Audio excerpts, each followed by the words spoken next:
has a difference from the confirming authority. So if I am in one authority, I would not want to overstep my bound. We have done some homework. I just didn't look at a name and then I said, I like this name and I bring it here. This is a very important group. Whatever I bring here is that we have looked at it, we have done some homework, and we said, looked at the profile and we consult. We had several people, for your information, honorable members. We had several people and we were shortlisting. We were looking for what we need to add impetus and value to this council. Somebody that has founded the Gambian Army. He will be great to have him come so that we learn from the good things he's done. We can also learn from his mistakes so that we can put a record so that some of us and our younger people will not commit the same mistakes. That is one reason. Secondly, he had attended, and I can vouch to that. Yes, we are struggling to get the papers. I was there when I know that he was sent to the Royal Military Academy at Sandhurst to do a senior division. Before that, he has done several courses in the UK, in Pakistan, and also with the embedded British Army training team that were helping him. And if I remember right, we had Major Wright, we have Mrs. Wright, we have Sir Major Allen, and we have Sir Major Payton, Jim Payton. These were the 4 British Army training team. But before that, we also had the Royal Engineers training team in Farafenye, who worked with him very closely. Major Clive Lee, who was the most senior, and these are the people who started the Royal Engineers training team in Farafenye when we joined there in November 1981. Honorable members, Colonel Njie is a refined and a gentleman officer. He held various command appointments, staff appointments, among them, of course, the most longest-serving aide-de-camp to the former president, Sir Dawda Kairaba Jawara, of blessed memory. He did not only serve as bodyguard, he was also a personal advisor to the president in terms of security. His character and his attitude, and he's calm. Now he's just giving with that calm. He's a very good officer to command because he do not flap. He's a very calm person. And that kept him with Sir Dawda for many, many years before he entrusted him to start the formation of the Gambian National Army. So what he did was he used the remnants of the then field force and some of people from the gendarmerie. That's what he started to build the nucleus of the Gambian Army at Yundum Camp in 1984. He supported the army in many ways. When we were cadet officers, the late Mamadou Gueye of blessed memory was a cadet. The Maba Job was a cadet. I was a cadet. It was this Colonel Njie with the help of E.W. Sen and this team at the depot that brought the nucleus of what is today the Gambia Armed Forces. So I felt this person has all the wherewithals with his age, with his experience, with his exposure. To bring him to an Armed Forces Council will make some sense. At least he can bring to bear what were his challenges in the armed forces. In fact, if people said he make mistakes, and as no one is infallible, if you check everybody, you'll see wrong. There's nobody who has a clean bill of record. If you scrutinize every human being, you will see a fault. So that is why I agree with the honorable members who said that the Constitution have not put any requirement in terms of academics. Even with that, trust me, he controlled the budget of the gendarmerie and the army in those days. Maybe a lot of people didn't know that. He was the commander, and he was in charge overall. Of course, he had staff officers. The late Major Senghor, Manjik Senghor, who was the accountant. But at the end of the day, Ndao was gifted with figures, and he's good. He knows. I know that because I was there. The sensitivity of this job would not allow me to choose anybody that I think will bring disrepute to this country. I will not do that. And I think people who work closely with me also since the days of the army know that that's my attitude. I'm looking for capacity, competence, and character. These are three fundamental issues that I always look at. And honorable members, that will also vindicate me when we appointed the Gambian Army commander by the name of Usman Gomez. I don't know him as a person. I don't think I've ever stand with him. But we don't go into emotions or personality. We look at the record of this gentleman. He's defending his second master's in Japan as we speak. So when we checked everything, when we did a survey, his name came on top. We did another survey. For the third time, we said that this is what the Gambia needs. People who has the capacity, who has character, who has integrity, who will not be swayed by emotions or political interests. These people are professionals. They're here to protect this country, and they should not have strings attached. Another example, honorable members, is my staff officer sitting right there at the corner. Never met him before. Lieutenant Colonel Omar Bojang from Buyang. But when they brought their credentials, we looked at them, his name came on top. So we do not do that, honorable members. Whoever we bring for you, we believe to the best of our ability, it will serve the purpose. And this will have given Mr. Njie the opportunity, Colonel Njie the opportunity to come and have closure with the Armed Forces Council, because this is the first time in history we're having it.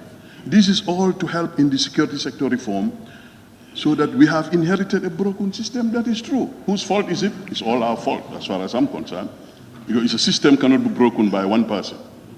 So it is not time for us also to be pointing fingers to, I avoid to do that. It is time to build up on the new and not to stay on the old rhetoric. Something happened in 1990 or 1985. We can learn from it, but we are in 2020. We want to move and build up a professional armed forces. We want to build up the Armed Forces Council, which never existed. It used to be maybe one person take decisions. Now the Gambia said we want things to change. This National Assembly said we want to put things the right way. You have to have an Armed Forces Council who will be, as you said, all they do is to advise the president. But he is one person who also is there with Mr. Diba. Mr. Diba was the longest serving Permanent Secretary, Minister of Defense. Longest serving. He has done Permanent Secretary in almost all government. And his qualifications cannot be questioned. Also, he is a very consummate civil servant. And people that worked with him in the former regime will tell you that you've got the guy. He can help in the administration and some other areas that you need this council.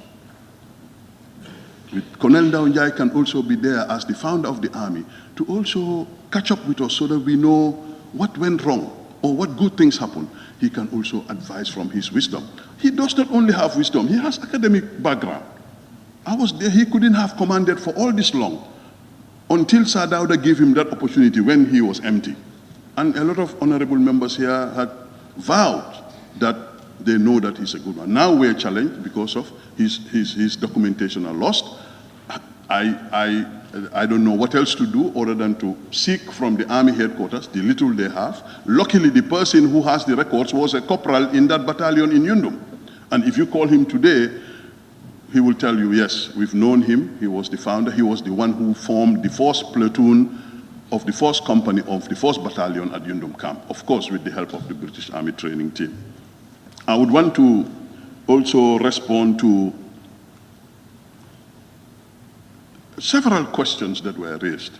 Somebody talked about having a woman. I think I should start from that, gender parity, to make sure we're fair with that. Somebody having a woman in the, and the honorable member here said it, a permanent secretary is a lady.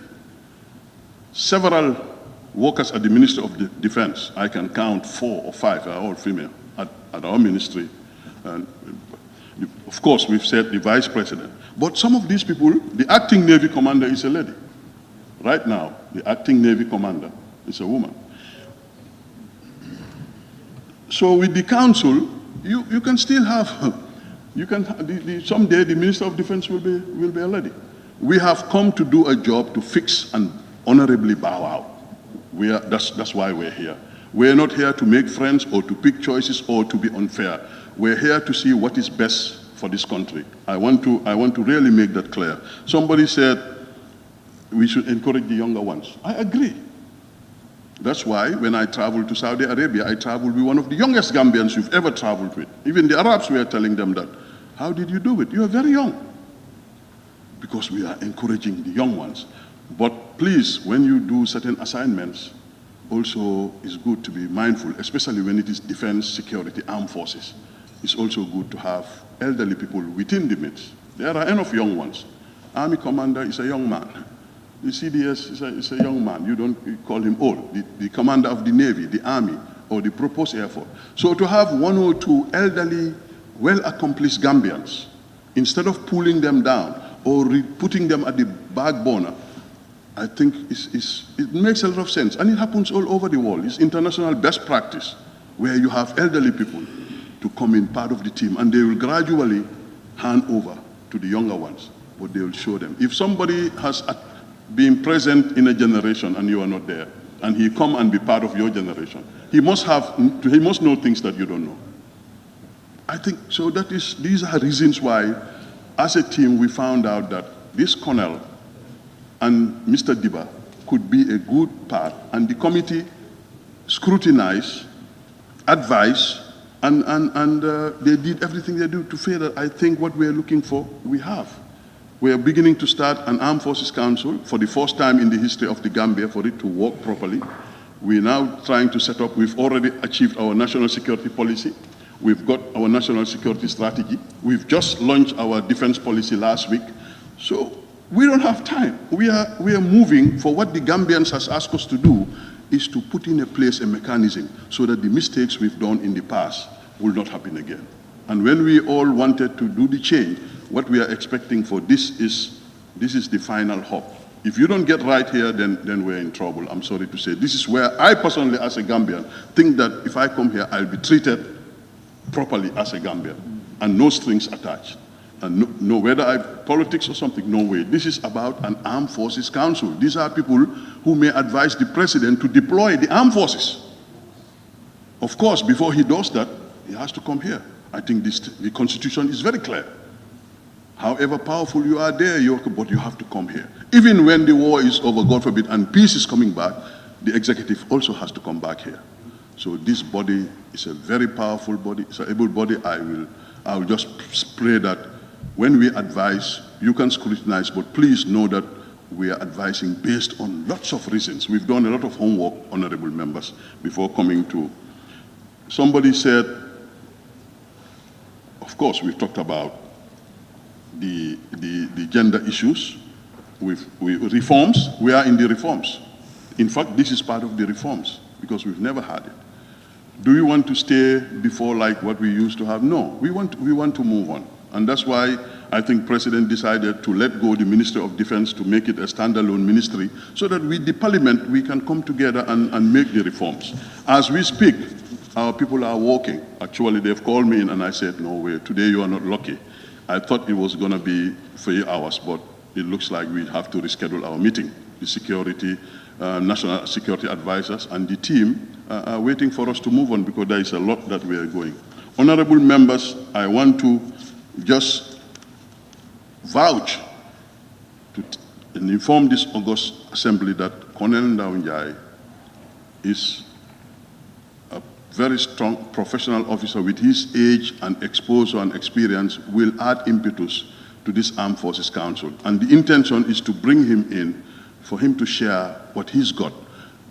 Otherwise, we will not have it on record. Everybody is making allegations here and there. But this is the man that will come and be part of a council. He will tell you when he started what were his achievements. Also, if he had challenges, what were his challenges? And what can we do to avert and to avoid those challenges so that our younger generation, when we pulled out, the younger people taking over will not make those mistakes. I want to continue still to respond to some of the questions. I may miss some, and please, with your permission, Honorable Speaker, honorable members, if people will just kind of pull me back a little bit if I am having. Somebody talked about the youths, and somebody said, yes, if you want to help the youth, there's a way to help them. It's not to try. There are programs to help the youth, and I'm sure this parliament is more experienced. Capacity, these two people have capacity. I want to vow as a Gambian and as a Minister of Defense that Mr. Yusuf Adiba and Colonel Njie has what it takes to advise this Armed Forces Council. And of course, these things will change. I'm not sure whether somebody said that he may not want to put on the spot. I agree, he's more of a private person. And I'm sure he will say, well, is it worth all this? Maybe people want to tarnish my image for something. Omar, maybe I don't need that job.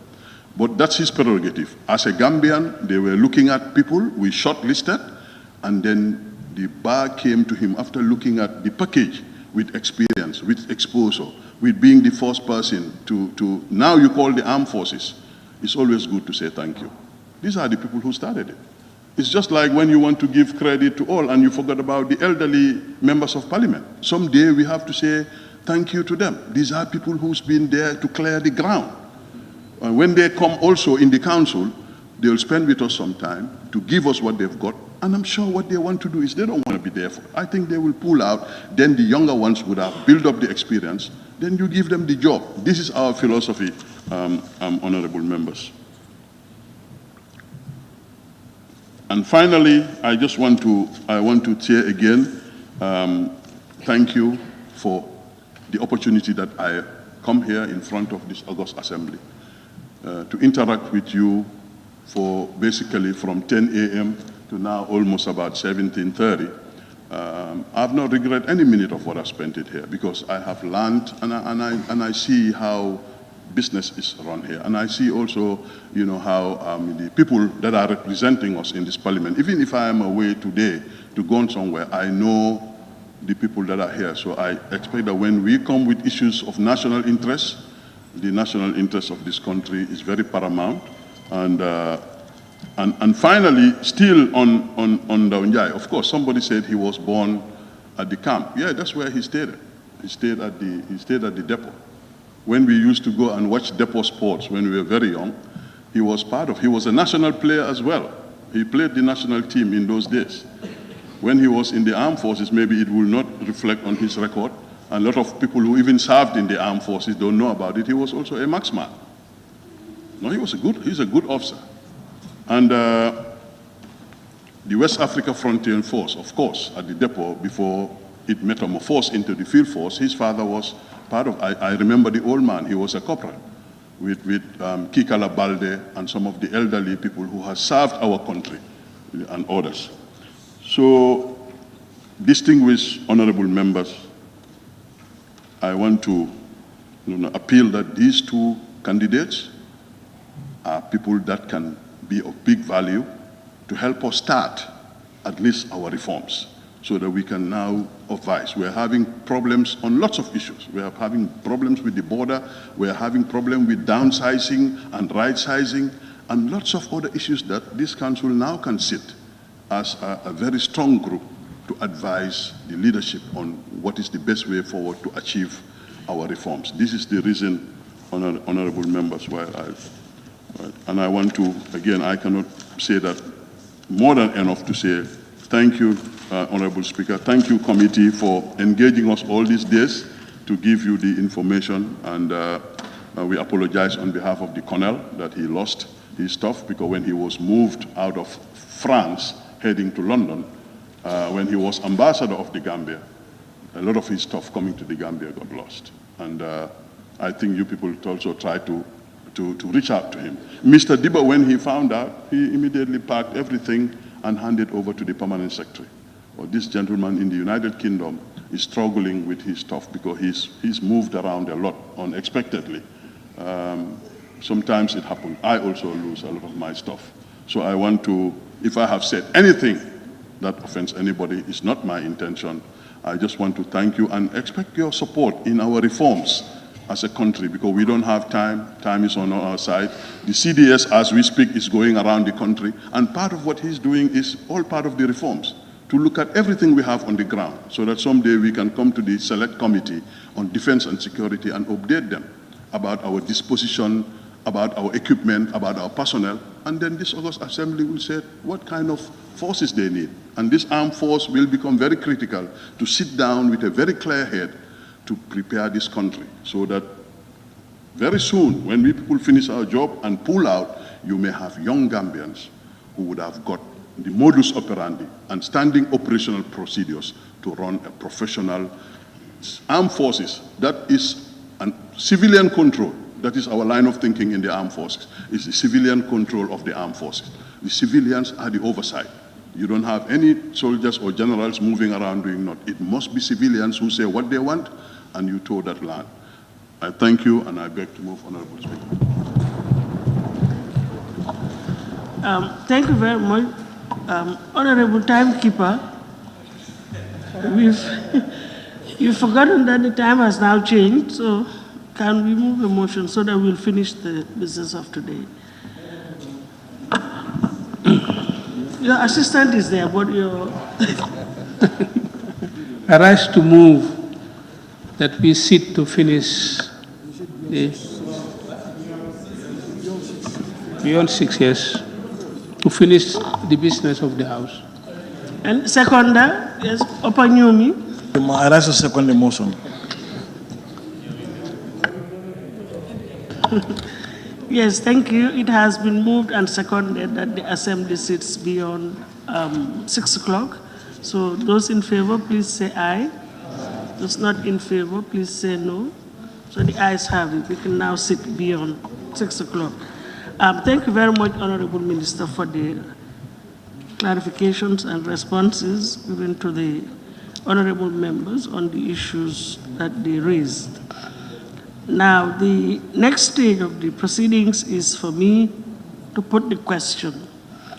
Be it resolved that this Honorable Assembly do adopt the report of the Public Appointments Standing Committee for confirmation of appointments of retired Colonel Njie and Mr. Yusufa Babukar Diba as members of the Gambia Armed Forces Council Observation, in accordance with Section 189(1)(g) of the 1997 Constitution and Section 13(1)(g) of the Gambia Armed Forces Act. Those in favor, please say aye. Aye. Those not in favor, please say no. No. So do I take it that the ayes have it? Okay, then, no, there is no need to quarrel over it. We'll just take a vote. It's very simple. Standing Order 16. It is very simple. Madam Speaker, I want to call Standing Order 16. Sorry. Yes? Point of order. Point of order, yes. I'm calling for division Standing Order 16.3.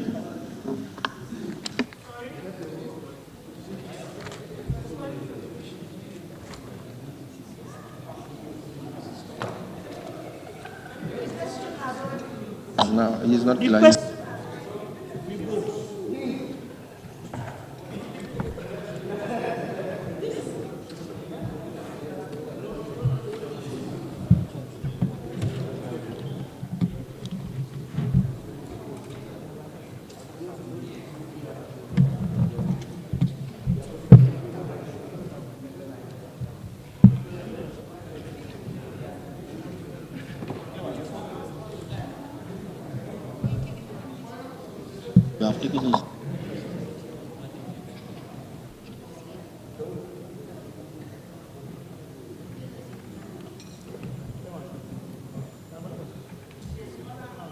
I have taken note of your point of order, but you will also observe, reading through the relevant clause that you have just referred to.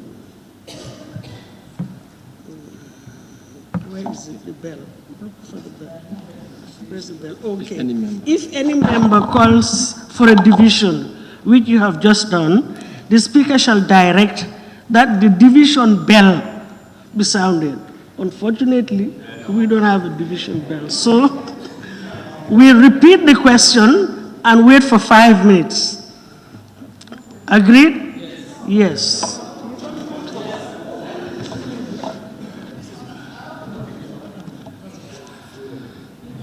The question is, be it resolved that this Honorable Assembly do adopt the report of the Public Appointments Standing Committee for confirmation of appointments of retired Colonel Njie and Mr. Yusufa Babukar Diba as members of the Gambia Armed Forces Council in accordance with Section 189, subsection 1G of the 1997 Constitution and Section 13(1)(g) of the Gambia Armed Forces.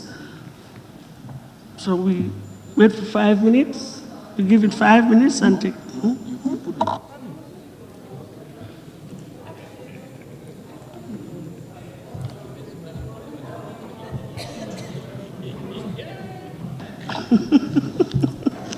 So the question has been repeated.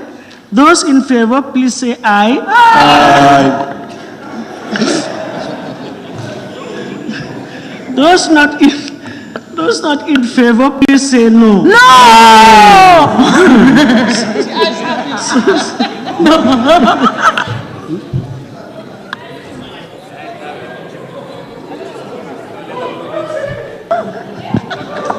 Vote. Honorable Speaker, someone use the mic. No, I will. They are using mic.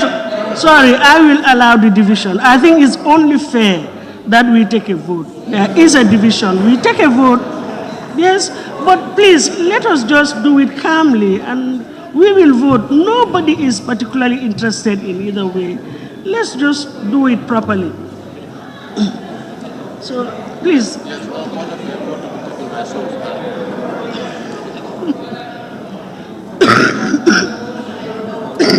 So, I'll order that the votes be taken by show of hands. Please. So that it will be very clear. Okay. Now, those in favor for the adoption of the report, please can you show your hands? Please can you, your tags, let it be high up so that the count can be properly taken. And please maintain it. Yes, please maintain it. Thank you.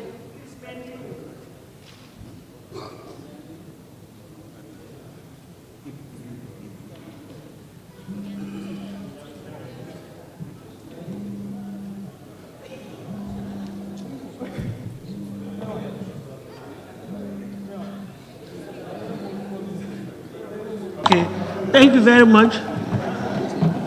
Yes. Calm, order, please. Those not in favor, please raise your tags. And maintain the tags as raised, please. Thank you.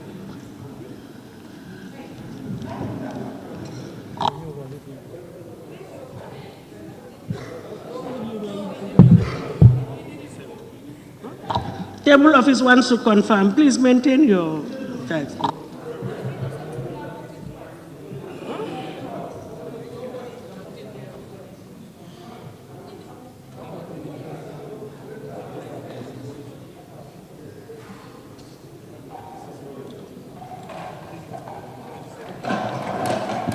Madam Speaker, those abstain.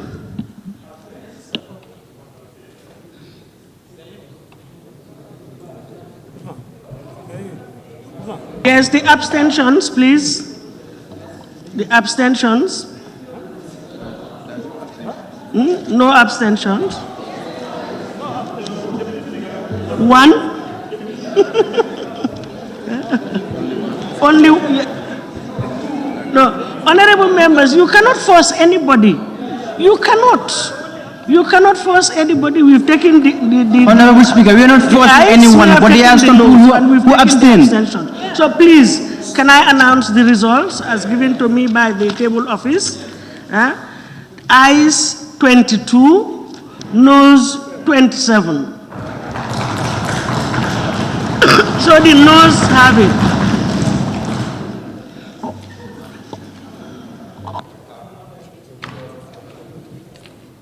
Honorable Speaker, point of order. No, that was the, no, sorry, please, Honorable. Let's follow the procedure on the report. Now there is a substantive motion that we need to vote on. So now vote on the motion. Again, I'll thank everybody and put the question on the motion. Be it resolved that this Honorable Assembly confirm the appointment of retired Colonel Mamadou Njie and Mr. Yusufa Babukar Diba as members of the Gambia Armed Forces Council in accordance with Section 189(1)(g) of the 1997 Constitution and Section 13(1)(g) of the Gambia Armed Forces Act. Those in favor, Point of observation please before we say vote, aye. Honorable Speaker. No, I'm continuing with the vote, please. No, There were two, look, honorable member, sorry, we have to understand the procedure. No, please, you have to understand the procedure. There was a report was tabled. We've taken a vote on the report, but before the report, there was a motion earlier tabled that was referred to the committee. So we've taken but we a have vote to give him the on option. the report. Now on the motion. let me, please. You want the motion to be amended? Yes, Honorable Speaker, if you would allow me. You were not given the floor. You were not given the floor. Point of observation, Honorable Speaker, and I think it goes to the crux of the matter. If you would allow me, what the recommendations in the report is exactly what the motion is asking for, and given that the report was rejected, if the Honorable Minister puts forward the same motion on the vote, it might end up being rejected. I just want him to, we advise him that he has the option to amend his motion before we put it on the vote.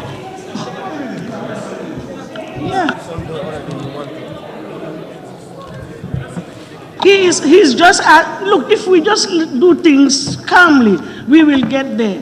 He's asking for the floor to amend his motion. Let us not preempt each other. And You can do that if you ask. Let's reject everything.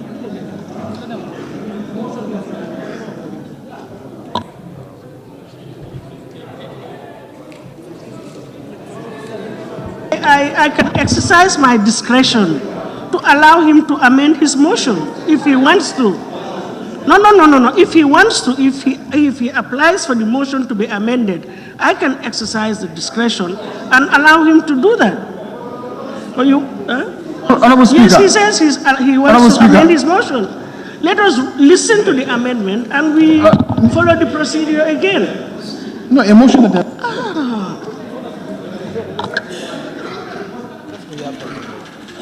Honorable Speaker, with your permission, honorable members, I want to put in a motion for amendment. And I would appreciate it if this August Assembly will. I know a lot of people voted for Mr. Diba and had objections on Njie before getting everything we need to move on. So I kindly ask for an amendment, please. What is the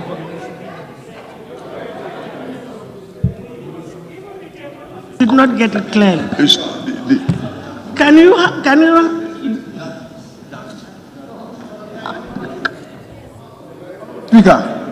Speaker, yes, observation, please.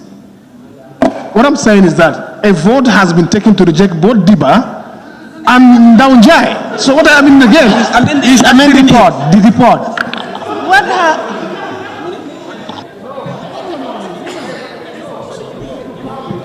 They have rejected both Diba.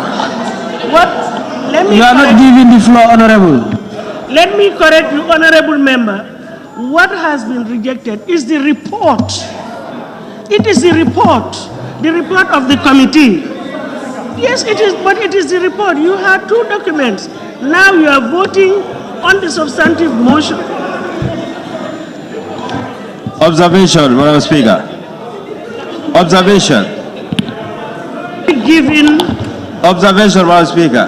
I am not taking any observation. I have exercised the discretion of the chair to allow the honorable minister to amend his motion.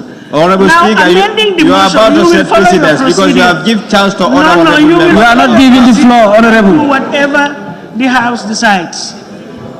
You will follow the procedures and do whatever decision you want to take. That's what I'm saying, but you have given a chance to other honorable members to observe, so which means I feel that you are setting precedence. There is no precedent, sir.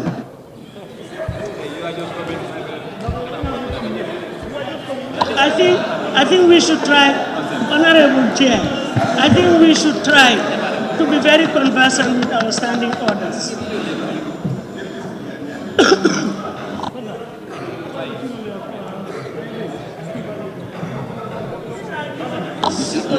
to...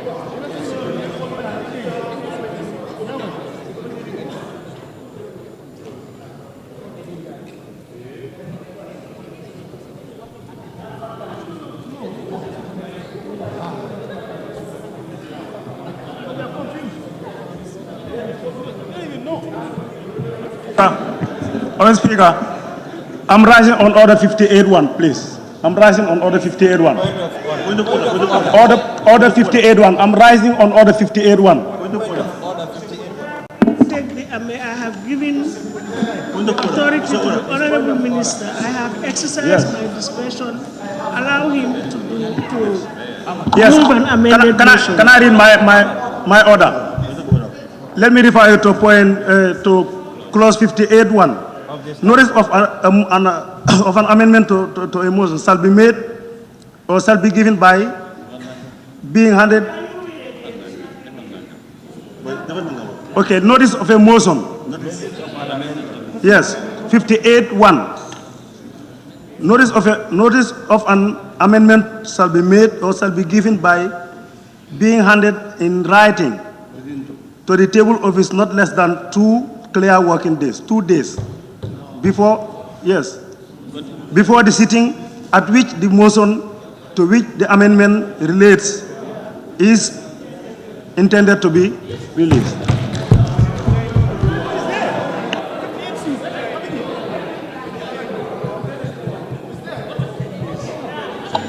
We will all get there.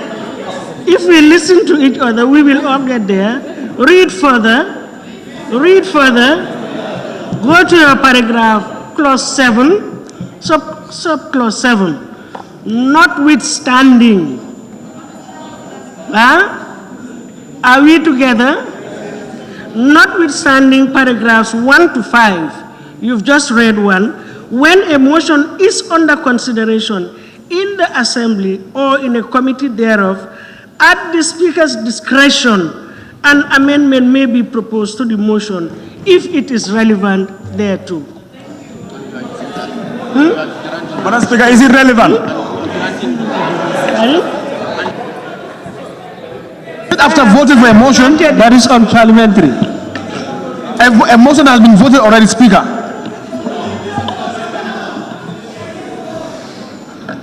I have to take a decision. I cannot just start listening to everybody. Honorable, let me hear your amended motion. Thank you for the guidance. Honorable Speaker, I beg to move that this August Assembly do consider and confirm the appointment of Mr. Yusufa Diba as a member of the Armed Forces Council and defer that of Colonel retired Momodou Njie until substantial documentation can be provided. I beg to move.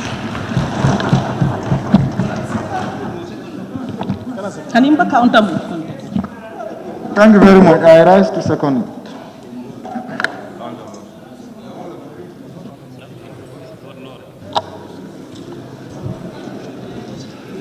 A motion has been moved and seconded to amend the original motion that was earlier tabled. Counter motion. To read. Madam Speaker, I have a counter motion. Hey. There's nothing left. Madam Speaker, I have a counter motion.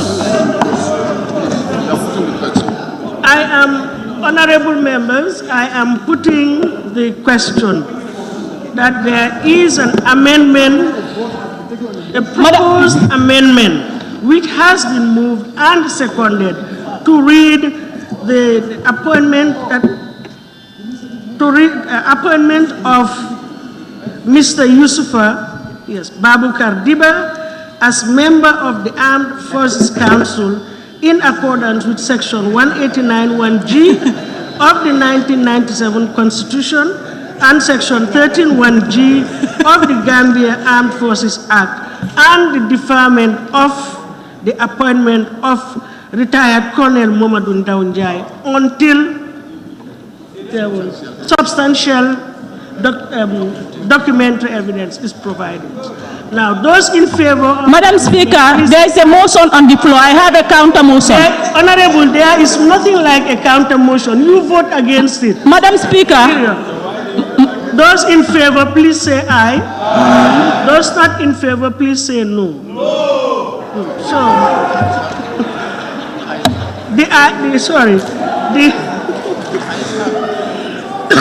sorry, honorable members, the ayes have it. So there's the amended motion.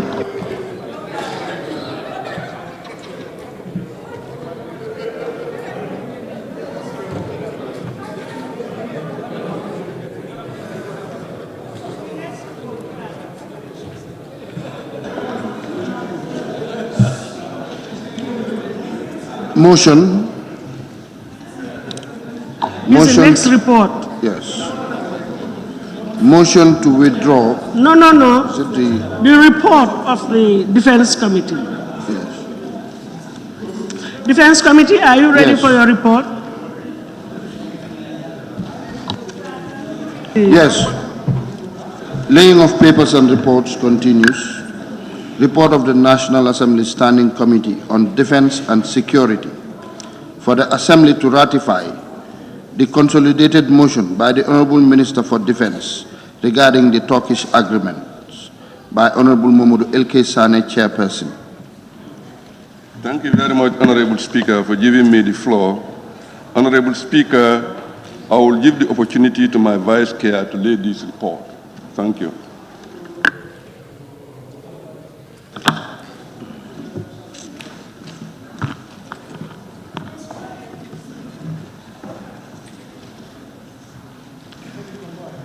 Thank you very much, Honorable Speaker.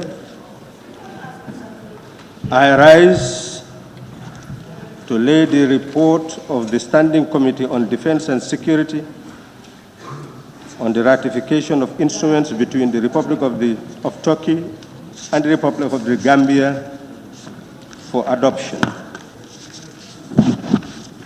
Honorable Speaker, we, as members of the Standing Committee on Defense and Security, were given a mandate. On Tuesday, 16 June 2020, the Minister of Defense laid a consolidated motion before members at the National Assembly for ratification of instruments negotiated between the Republic of Turkey and the Republic of the Gambia relating to cooperation in military field of training, technique, and science. Amendment Protocol Number 1 to the agreement, Military Financial Cooperation Agreement, and Implementation Protocol regarding the financial assistance between the governments of the Republic of Turkey and Republic of the Gambia. In response to a motion made, seconded, and adopted by the Assembly, the matter was referred to the Standing Committee on Defense and Security for scrutiny, consideration, and advice in accordance with the Standing Order 113. We adopted a method of work. In light of that referral, the Standing Committees on Defense and Security convened a meeting with the Honorable Minister of Defense and team to gather more information regarding the genesis of the relationship, the instruments relied on to establish a relation, their dates of negotiation and ratification, the terms agreed, the benefits accrued or to be accrued.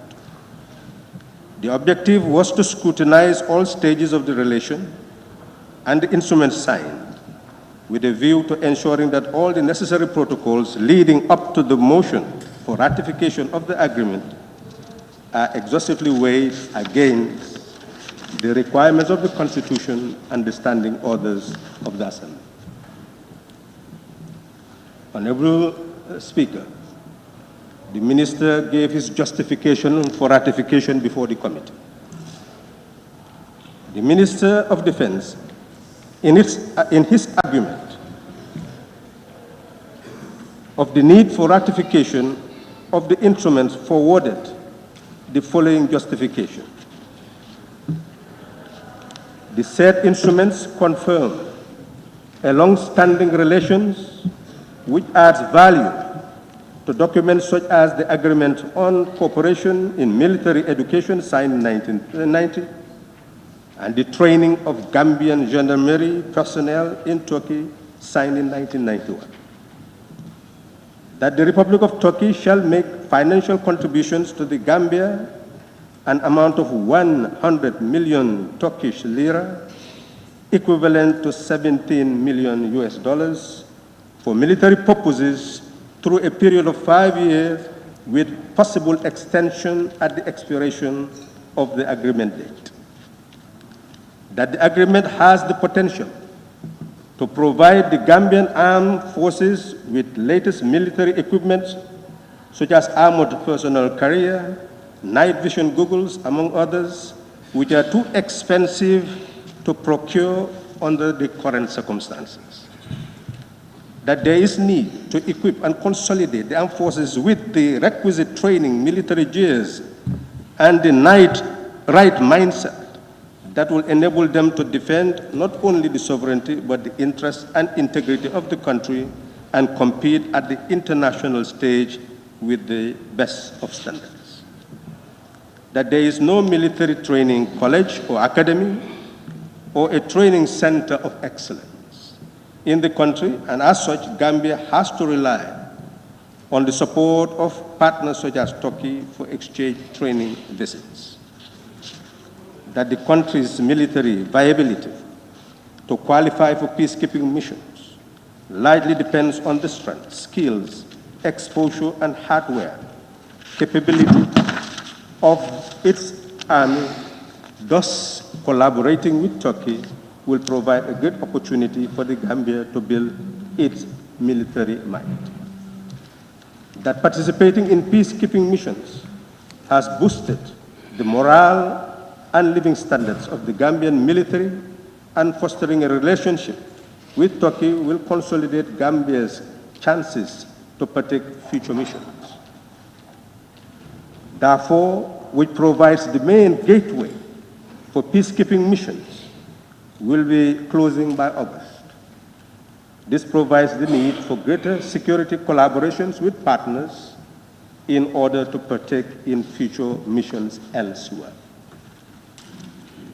Honorable Speaker, we made consideration, which is one of our mandate. The committee considered the facts from the Ministry of Defense by weighing them against the principles that provide guards and fences for ratification. The law. Section 79, subsection 1A and C state as follows. The President shall be responsible for A, the conduct of relations with other states and international organizations.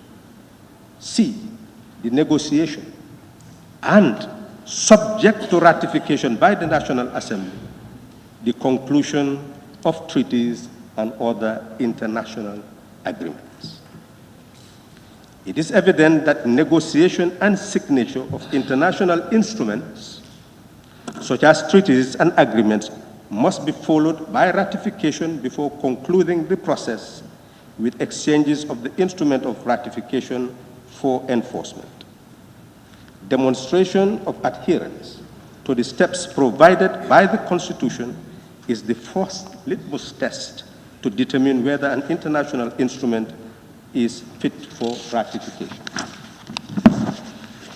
Secondly, subsection 2 of section 79 states, the Gambia shall not, A, enter into any engagement with any other country which causes it to lose its sovereignty without the matter first being put to a referendum and passed by such majority as may be prescribed by an act of the National Assembly. B, become a member of any international organization unless the National Assembly is satisfied that it is in the interest of the Gambia and that membership does not derogate from its sovereignty. Honorable Speaker, we look at the powers of the National Assembly since it is our duty to scrutinize and advise. The National Assembly has no powers to ratify any international instrument that does not serve the interests of the Gambia or that derogates from its sovereignty. The committee had to be guided by 3 concerns in scrutinizing the instruments that are subject of the motion for ratification. Number 1, evidence that an authentic instrument exists with signatures of the negotiating parties confirming the end product of the negotiation process due for ratification. 2, evidence that the proposed agreement and protocol is in the interest of the Gambia. 3, evidence that the instrument does not derogate from the sovereignty of the Gambia. We then proceeded to do our scrutiny. Honorable Speaker, the agreement on cooperation in military field of training, technique, and science is the foundation instrument. Article 21 of the instrument provides for the signatures. The instrument was originally signed on the 5th of May, 1999. Article 20 of the agreement states that deals with the duration and termination of the agreement.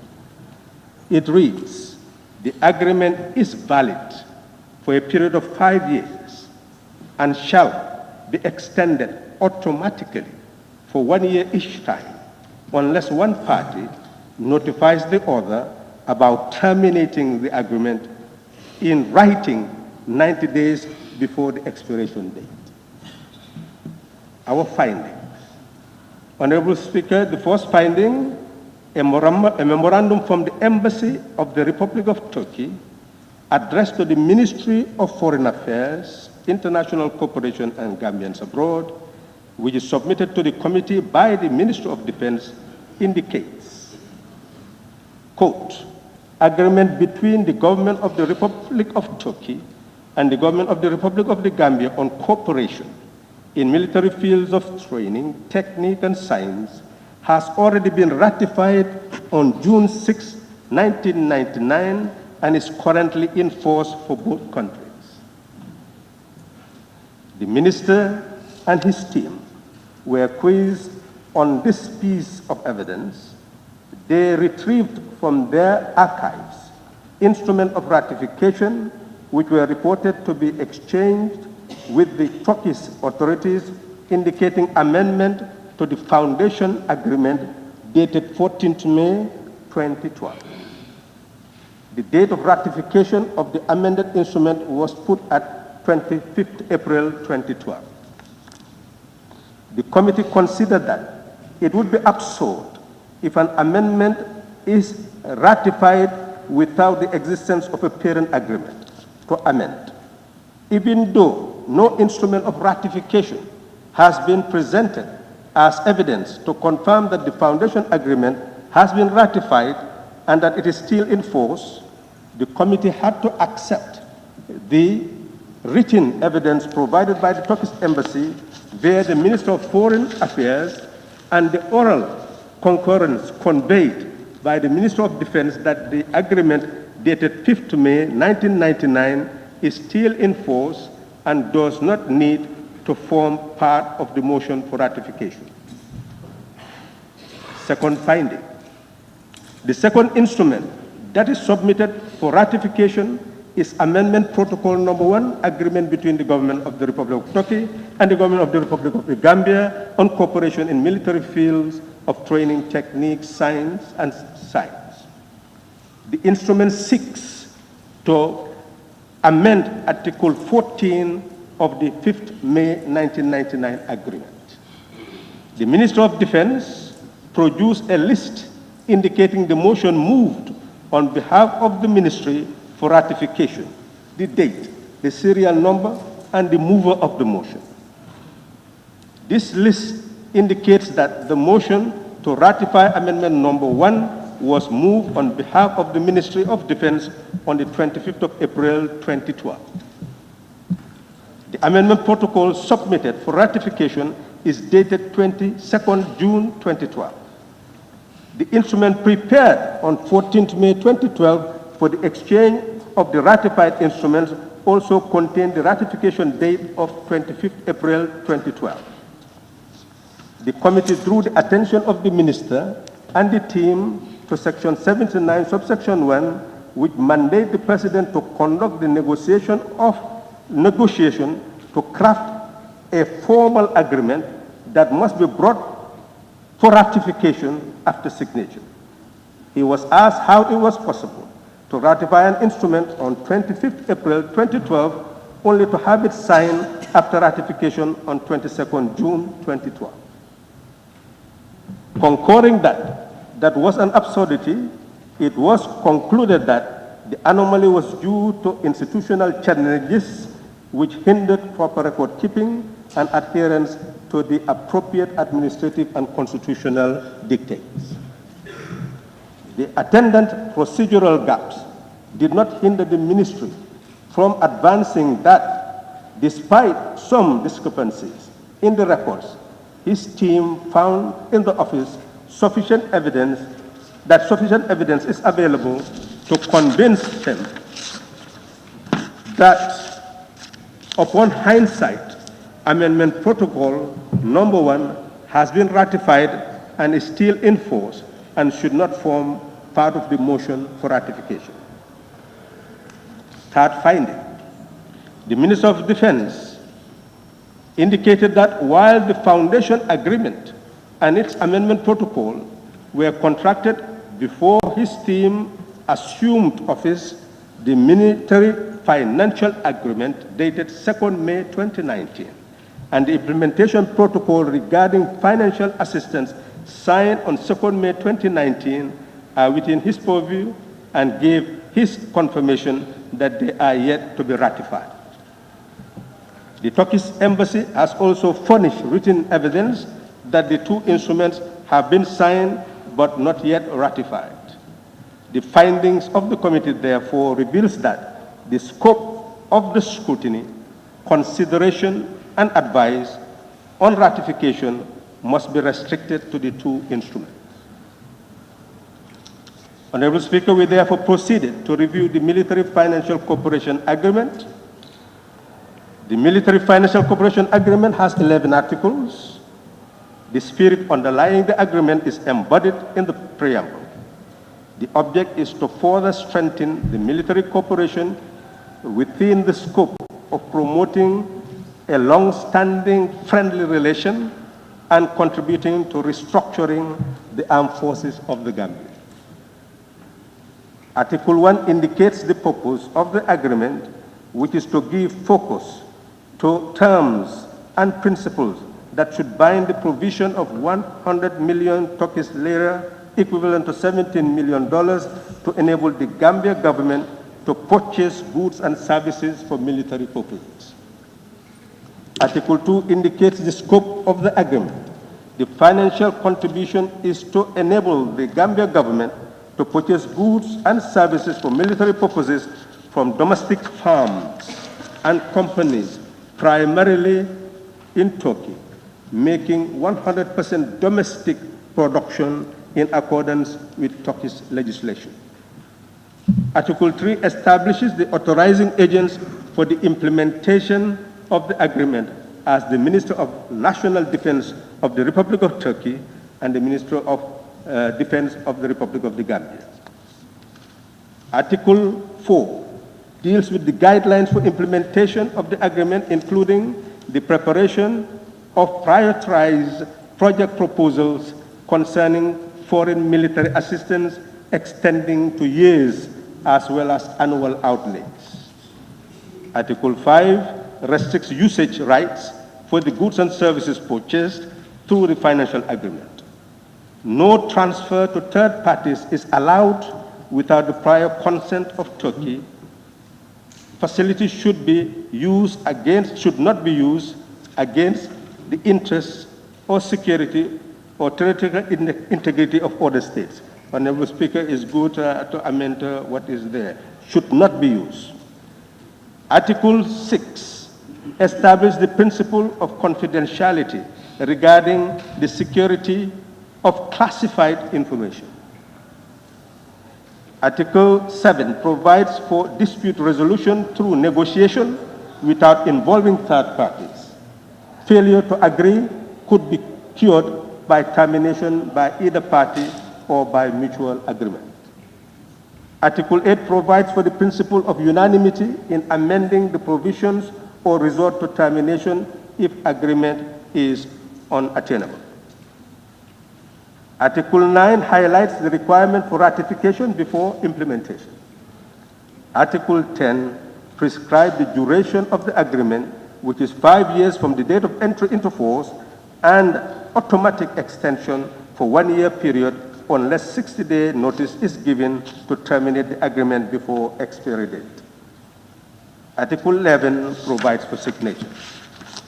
Honorable Speaker, the implementation protocol regarding financial assistance has similar objective, purpose, scope as the Military Financial Cooperation Agreement, as well as the terms and conditions underlying amendment and termination.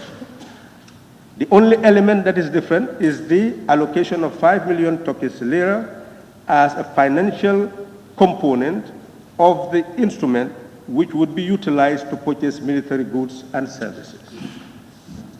We therefore proceeded to make our observations and draw our conclusions. Honorable Speaker, the committee has seen that the Gambia government has interest in purchasing goods and services to acquire the military equipment necessary to be battle-ready to defend national sovereignty, territorial integrity, national unity, peace, and stability in the Gambia as its core mandate, but in this instance, primarily for peacekeeping purposes.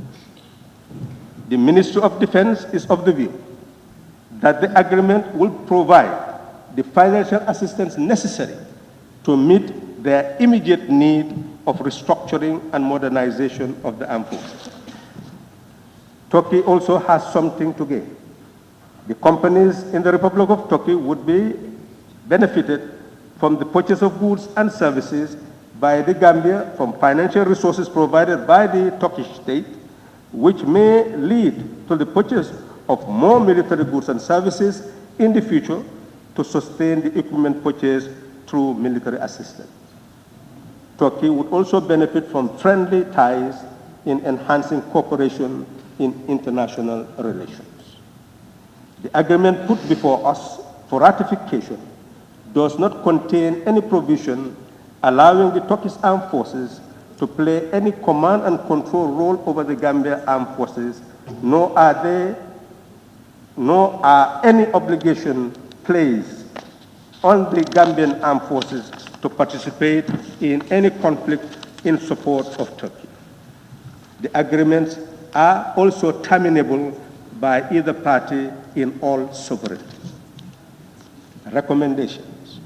Honorable Speaker, the motion tabled for the ratification regarding agreement between the government of Turkey and the government of the Gambia on cooperation in military field of training, technique, and science signed on the 5th of May, 1999, and Amendment Protocol Number 1, agreement between the government of the Republic of Turkey and the government of the Republic of the Gambia on cooperation in military fields of training, technique, and science as part of a consolidated motion of 4 instruments for ratification should be withdrawn by the Minister in giving a final response to the observations of the members.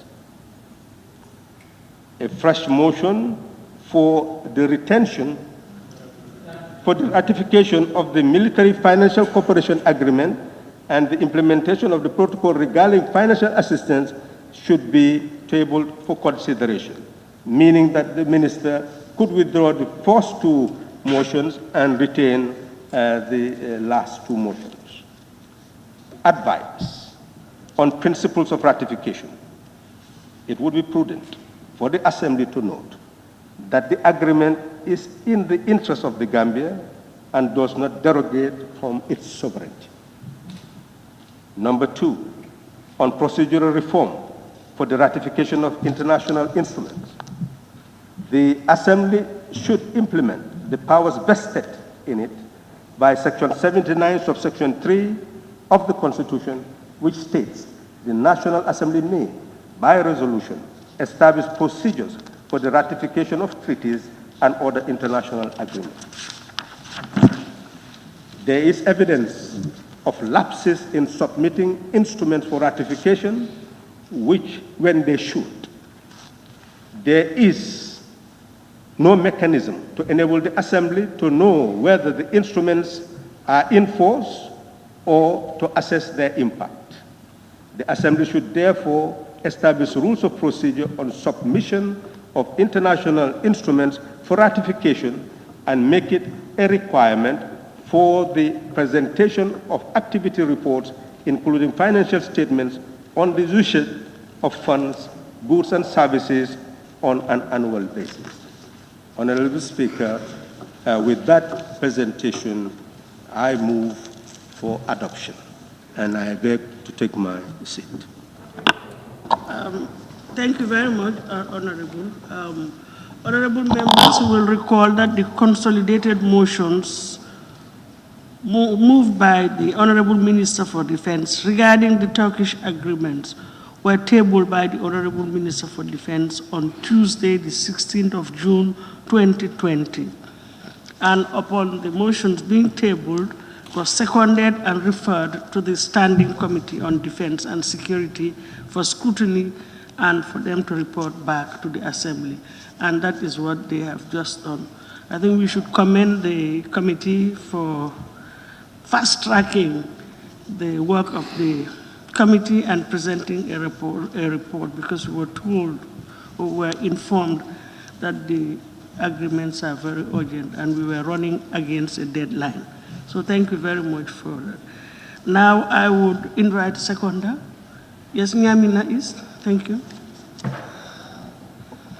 Very much, Honorable Speaker. I rise to second the motion and again to lay my support on the report that is before us.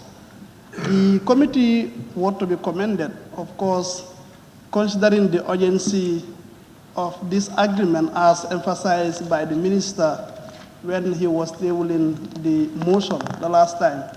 And on the basis of that, the committee committed themselves to ensure that they fast-track everything so that we can have everything done and on time.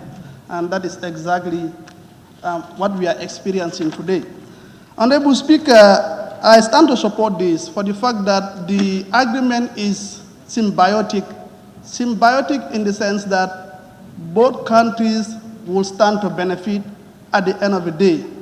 And looking at it, the Gambia, it is very evident that the issue that we are discussing, of course, is very sensitive, but do we have what it takes in order to provide some of these things that are mentioned by ourselves?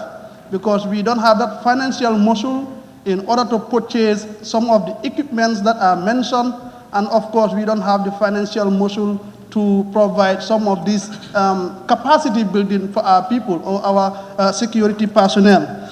Honorable Speaker, looking at the agreement and the report that is coming from the committee, the Gambia will stand to benefit in 3 ways or 4 ways. In fact, more, I can say. That is capacity building as stipulated on the report and in the motion again.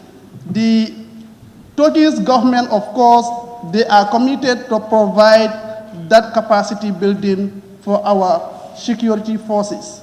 That's a great thing because capacity, I believe, is everything. And every domain in this country, whether it's the security aspect, wheresoever, capacity is the #1 thing that one has to emphasize, that one has to commit the resources of this country so that all these institutions that we are talking about, at the end of the day, they will stand at a better position to have their work done and to move this country in the right direction. Not only capacity building, Honorable Speaker, but also financial support. Because if I could understand from the motion that was led by the minister, they have been doing some of this support for this country, the government of the Gambia. And now they want to continue doing that support, but they want to establish that agreement between these two countries. I think having this agreement in place, it will also help and it will strengthen the mutual relationship that we are going to have with the Turkish government. Not only financial support, Honorable Speaker, but equipment or material support, because they are also committed to provide some of this equipment for the government of the Gambia in order to support the armed forces. That is also another achievement or another thing that we might achieve in the long run. Honorable Speaker, again, in the report given by the committee, the Gambia will also participate or partake in the future missions that are coming if we have this agreement ratified. So these are some of the things that we will stand to benefit. But again, the Turkish government will stand to benefit because at the end of the day, the monies that they are giving us, the equipments that we are going to buy them from their own companies. So meaning the money that they are giving us again will remain in their country.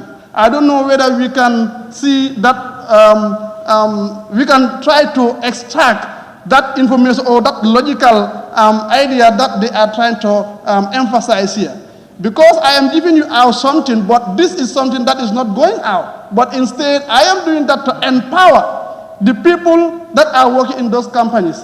So the Turkish government will also stand to benefit.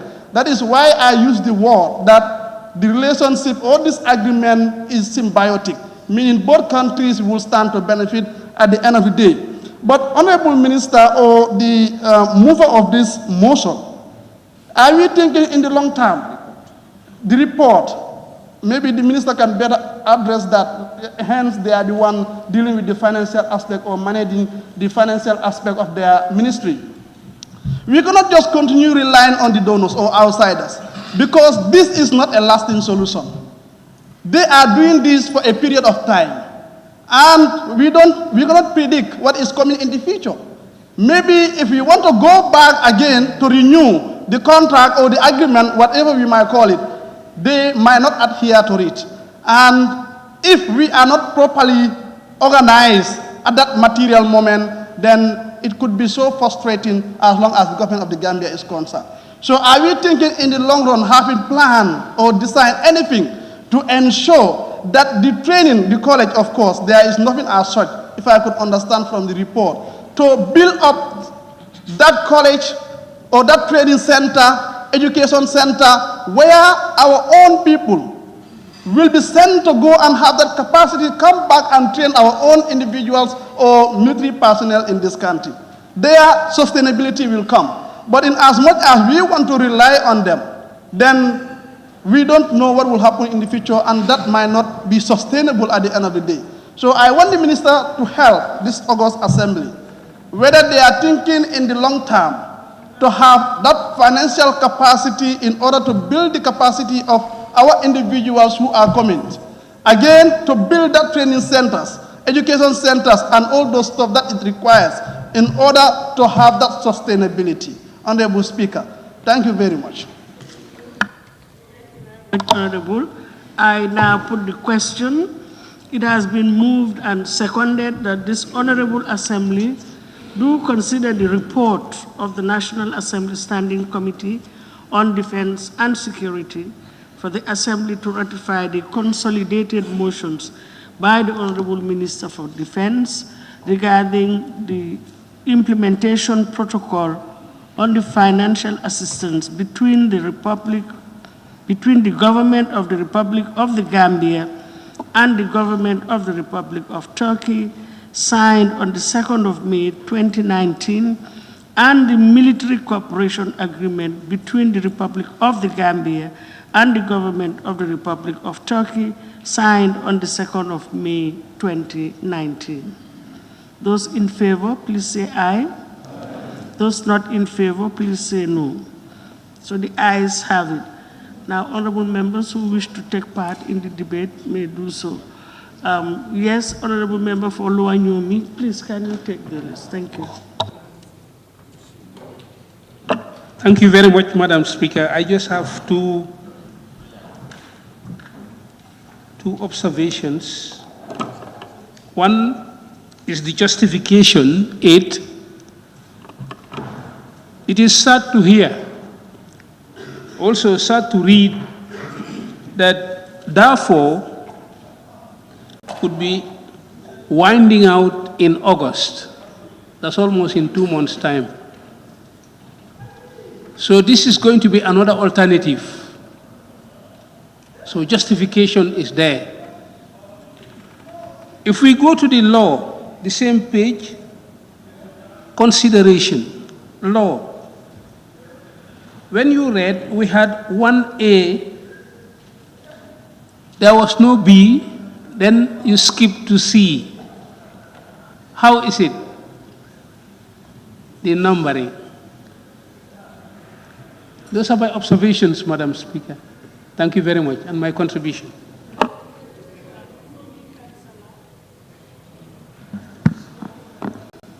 Thank you very much, Honorable Speaker.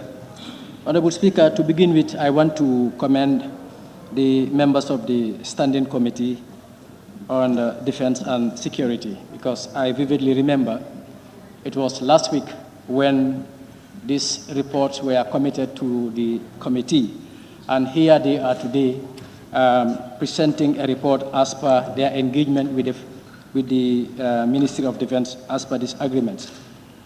Honorable Speaker, I looked at page 3 where you have the method of work that the committee used to. And if you read through, I don't need to bore you reading, it's self-explanatory as per what documents were exhausted, who were the other relevant players, potential players who were equally consulted to gain information as per what should the committee at the end of the day report back to plenary. Honorable Speaker, going further to page 4, where you have the first sub-paragraph, which is the Gambia shall, with your permission, Honorable Speaker, not enter into any engagement with any other country which causes it to lose its sovereignty without the matter first being put to a referendum and passed by such majority as may be prescribed by an act of the National Assembly. Honorable Speaker, going further, like if you go to page 7 where you have the findings, the last paragraph there, with your permission, the first sentence, the committee considered that it would be absorbed in any amendment is ratified without the existence of a parent agreement to amend, even though no instrument of ratification has been presented as evidence to confirm that the foundation agreement has been ratified and that it is still in force. The committee had to accept the written evidence provided by the Turkish embassy. I'm just trying to emphasize that the committee have definitely done justice to the reports that were committed to them, because they did not only stop at the Ministry of Defense, but went further to engage the embassy of Turkey. So that shows that the report that the committee have presented have been thoroughly reviewed. They've made a thorough review of the agreements that were committed to them, and they have exhausted all avenues. And as a result, I don't want to belabor, but want to go by or throw my weight to the recommendation of the Standing Committee. Honorable Speaker, on that note, I once again want to thank the Standing Committee for the swift action taking, and with your permission, I beg to take my seat. Central Brikama South. Thank you very much, Madam Speaker. First of all, I want to seize this opportunity to especially thank the Standing Committee on Defense and Security for a job well done. First, I just want to make some observation.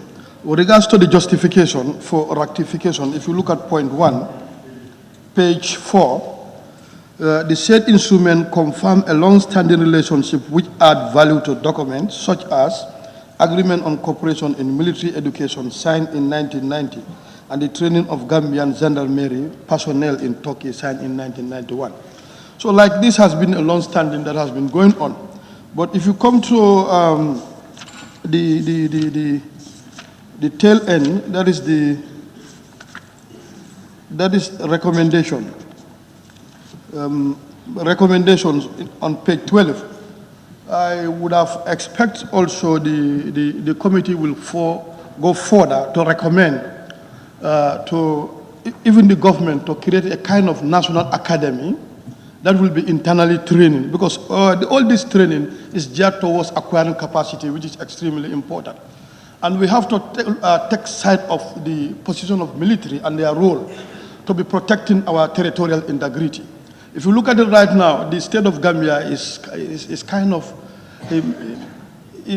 very pathetic, where even if you look at it in other end, our Gambian territory has been seriously encouraged by the neighboring country at an alarming rate, to an extent that some people have been assaulted, particularly in my own constituency. And the military is there to protect. Gambia is a sovereign state, so the territorial integrity needs to be preserved.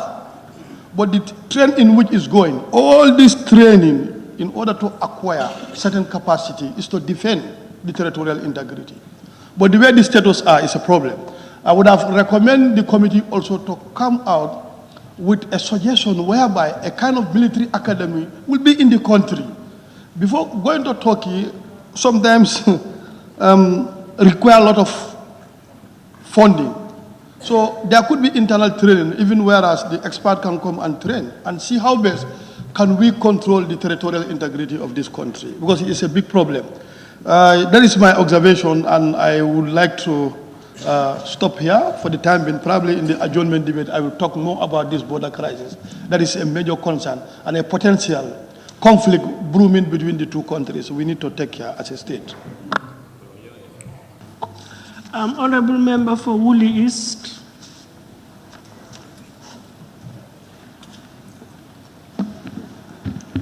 Okay. Thank you very much, Honorable Speaker. I also rise to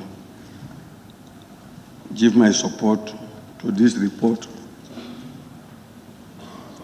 I believe the report is very comprehensive,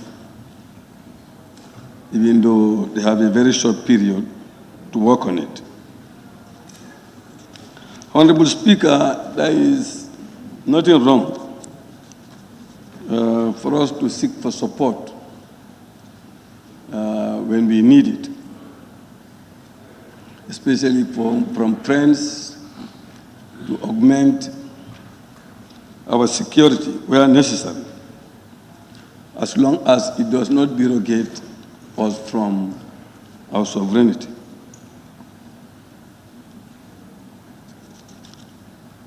And the long period of cooperation with Turkey goes to show that we are dealing with a friendly country, from what the report has indicated. Honorable Speaker, my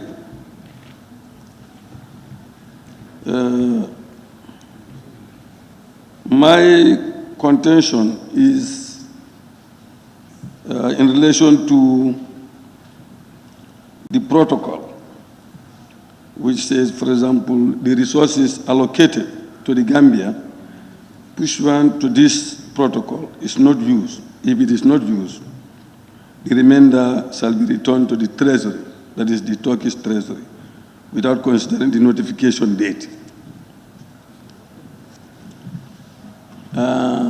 From experience, I believe Gambia is very slow in implementation.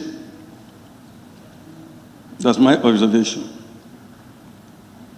Even projects that we take, there are certain times when we got late in collecting what is necessary, what is available, to the extent that the time will elapse and then those resources will not be available. We should be mindful about that in this case. Otherwise, we'll lose to gain. Honorable Speaker, also, in my view, the ministries should alert their minds to border control and security. security of the border is the security of the country. If we cannot control our borders, then in my view, there is no security. We must control our border. We must be able to control our borders. And if you look at page 4, you can see, for example, that there is need to equip and consolidate the armed forces with the requisite training, military gear, and the right mindset that would enable them to defend not only the sovereignty, but the interest and integrity of the country and compete at the international level. Well, defending the interest and integrity of the country, in my view, the ordinary person must have security. The ordinary person's property must be secured. People must feel secure. Otherwise, we don't have security. Honorable Speaker, if you go to Fatoto, where we have our PIU, or security forces station, you go to Makamasere, where there have been armed attacks some years back. Those people are just there. They don't have any mobility to engage in routine patrol. So I am thinking that when we make requests, this type of requests, we should not forget about mobility for our security personnel, especially those at the border areas. We should ensure to request for the most appropriate equipments that are required for our situation. For example, communication gadgets. They will need communication, they will need mobility, etc., etc. But if they don't have that, I don't see how they can be effective at our borders.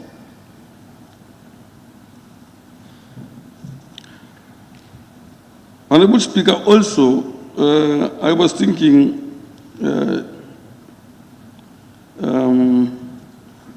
the Gambia also have a responsibility in the implementation process relating to certain expenses that we should take care of, especially in relation to our personnel that will be going to Turkey for training and carrying out certain errands, especially through logistics, etc., etc. So there is some expenditure that the Gambia should also make.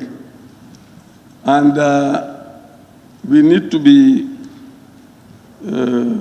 active in supporting them when they are there, so that we don't make them to suffer while they are there. Whatever they need, that should be provided for them.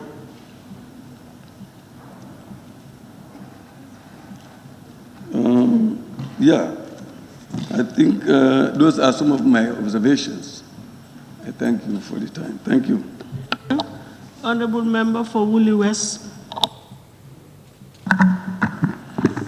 Thank you, Madam Speaker. I think I'll begin by first lauding the committee for the rapidity with which they have accomplished an assignment which otherwise would have taken them weeks.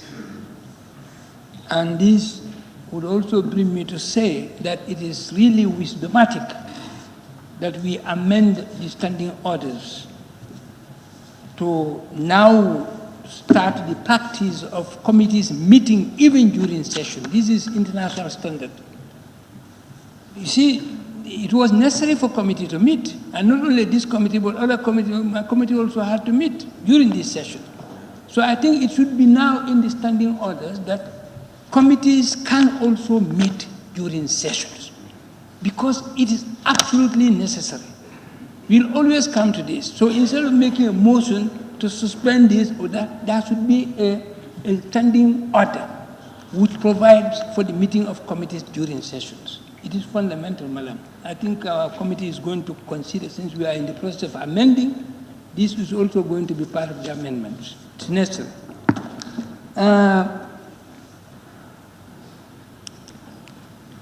It is very good.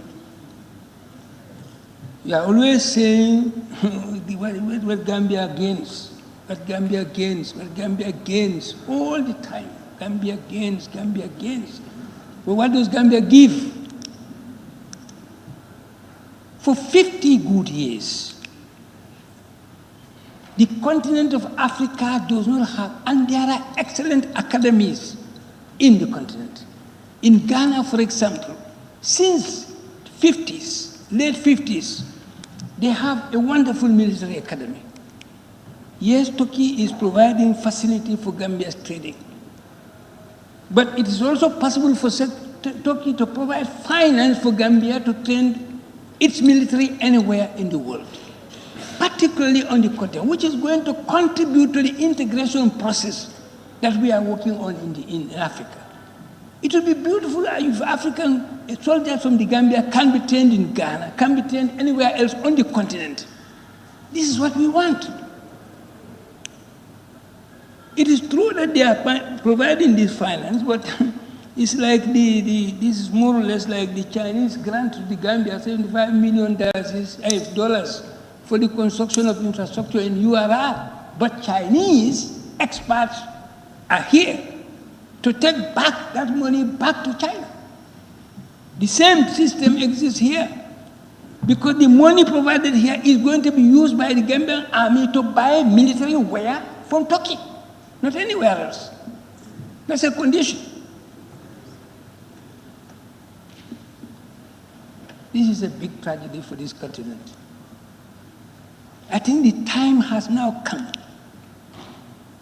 This issue of grant and that is debilitating, psychologically debilitating.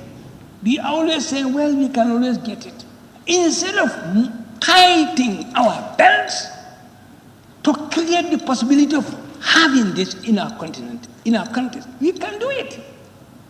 50 good years. You can even pound your chest for having a military academy in this country. And now, more importantly, we are training our military people for war. Which war? For 50 years, this country has never fought any war, and we are not likely to fight any war, because safety valves organizations are being created daily to prevent that. So what are we supposed to be doing now with our military? The Honorable Member for Serekunda made an interesting suggestion in that regard just last week. Instead of training our military just for war, why can't we also train our military for production? Is it not possible for our military to have, for example, that university at Faraba?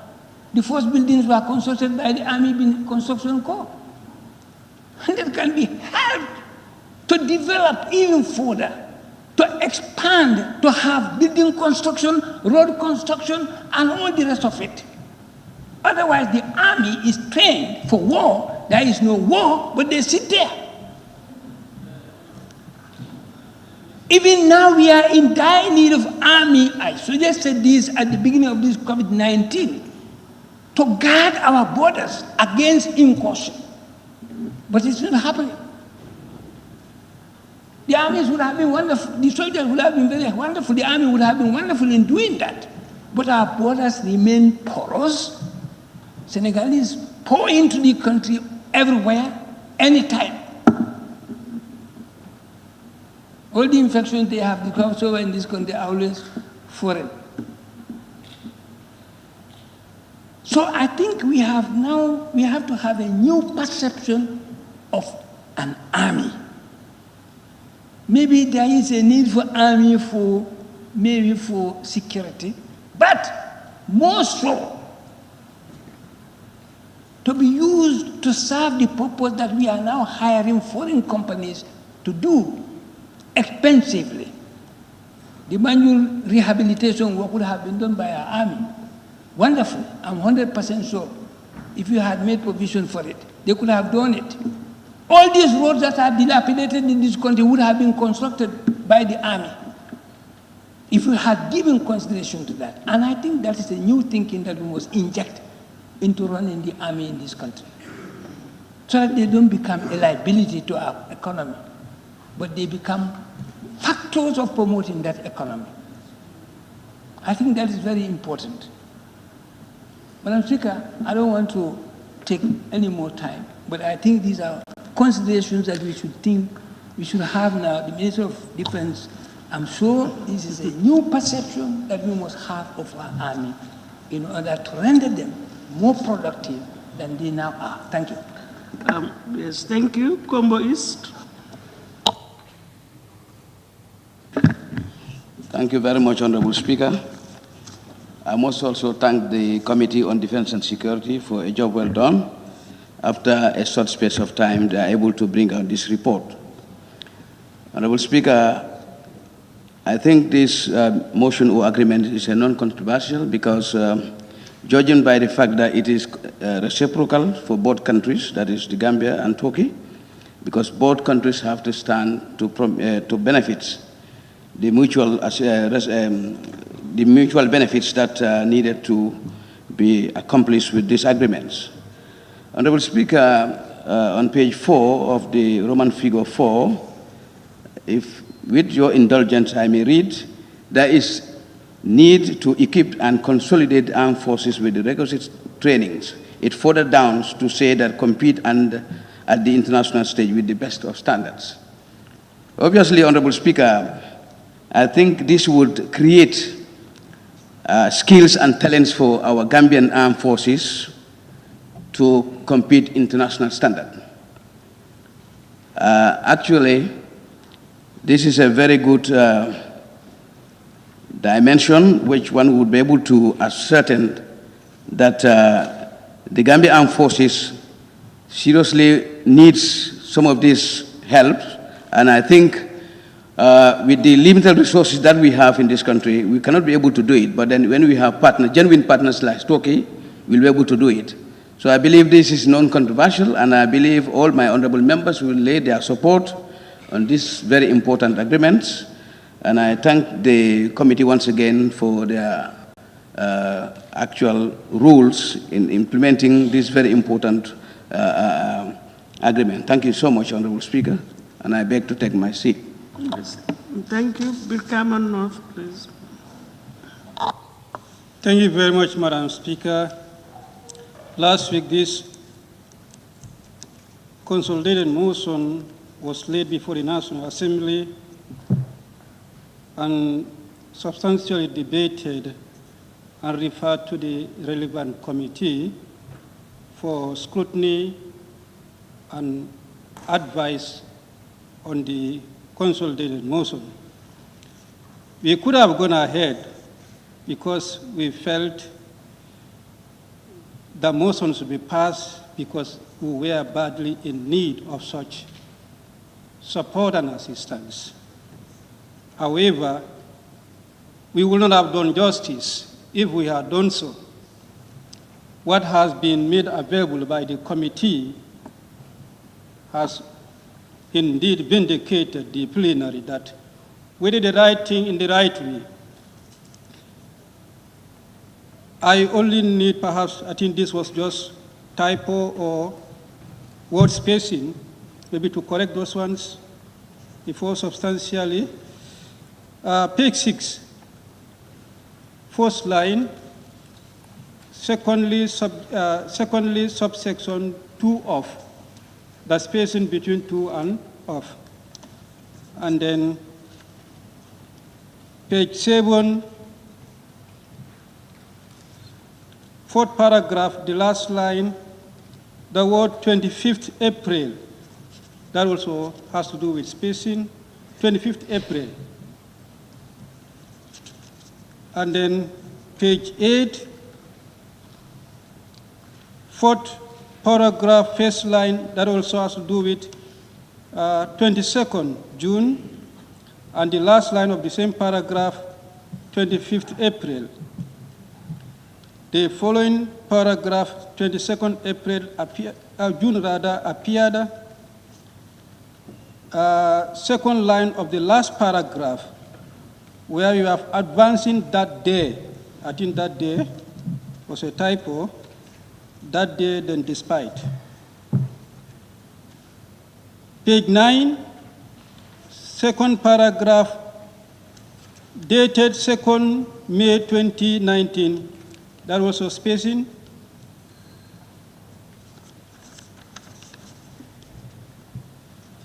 And then page 12, second paragraph, recommendation, the third line, May 5th, 1999, and there is a punctuation, full stop, and then an amendment. I think the punctuation should not supposed to be. These are the few typo errors I observe.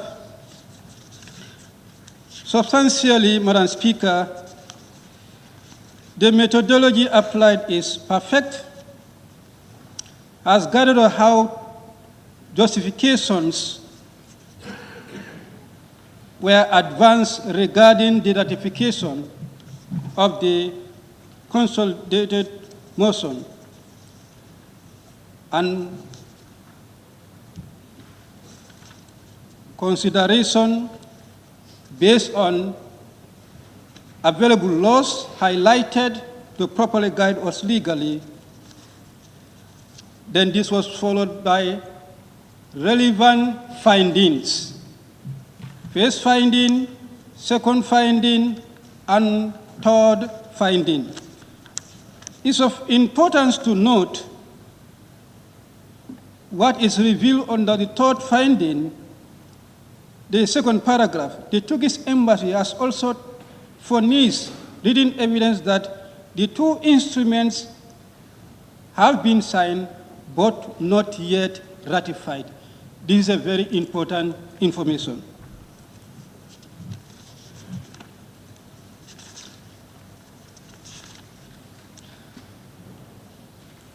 And recommendation, under recommendation, to recommend certain parts of the consolidated motion to be withdrawn, I think it's a perfect work based on observations that were made. This has properly guided the August Assembly and also the Ministry of Justice as far as this consolidated motion is concerned, and to allay our fear on principle of ratification, it will be prudent for the National Assembly to note that the agreement is in the interest of the Gambia and does not derogate from its sovereignty. On the basis of this, we are advised to adopt the report. Thereafter, as recommended, for the consolidated motion to be amended, where applicable, could maintain. I noted this as a very good work, and the advice given are excellent. And I must conclude by thanking the committee for the job well done. Thank you very much, Honorable Deputy Speaker.